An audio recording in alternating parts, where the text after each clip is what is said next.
Institution, ouverture solennelle de la deuxième session ordinaire de l'Assemblée nationale ivoirienne. La deuxième session ordinaire de l'année 2024 de l'Assemblée nationale de Côte d'Ivoire s'est ouverte officiellement le mardi 1er octobre 2024 au palais de l'institution à Abidjan Plateau. Cette cérémonie présidée par Adama Bitogo, président de l'Assemblée nationale ivoirienne, a été marquée par la présence de son homologue congolais Vital Kamerhe ainsi que de plusieurs personnalités et présidents d'institutions. Le président de la basse chambre parlementaire a indiqué que pour cette deuxième session ordinaire qui s'ouvre après 3 mois de vacances parlementaires, l'examen des projets de finances va occuper l'essentiel de l'agenda ainsi que 22 projets de loi, au nombre desquels 8 projets de loi ordinaires, 5 projets de loi de ratification d'ordonnances et 9 projets de loi d'autorisation de ratification de conventions internationales. À cet effet, Adama Bitogo a invité les députés ivoiriens à examiner minutieusement les 22 projets de loi. En tant que parlementaires, il nous incombe de nous assurer que les questions relatives à la cherté de la vie,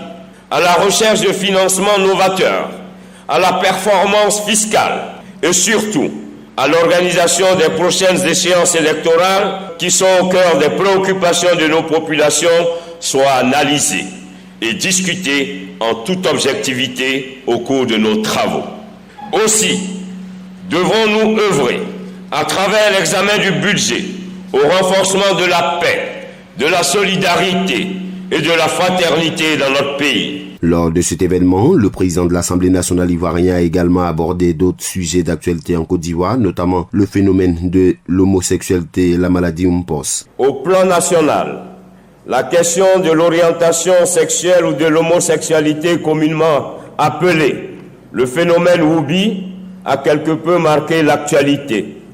Je voudrais saisir l'opportunité de cette tribune pour informer nos concitoyens que l'Assemblée nationale n'a jamais été saisie d'un projet de loi visant à légaliser cette pratique dans notre pays. Au plan international, on assiste à l'apparition en RDC et dans d'autres États, la maladie Mpox ou variole du singe.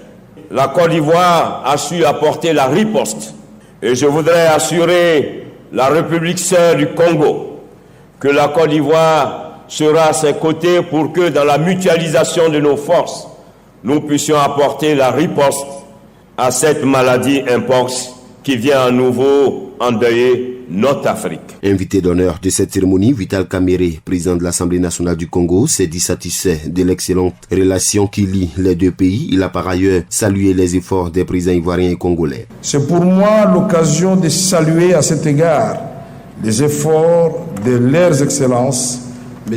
Alassane Ouattara, président de la République de Côte d'Ivoire, et M. Félix-Antoine Tshisekedi Tshilombo, président de la République démocratique du Congo, en faveur de la paix et de l'unité africaine. Notons que la deuxième session ordinaire de l'Assemblée nationale prendra fin le dernier jour ouvrable du mois de décembre 2024, conformément à la Constitution. Accra, Agence Presse Radio et Audio.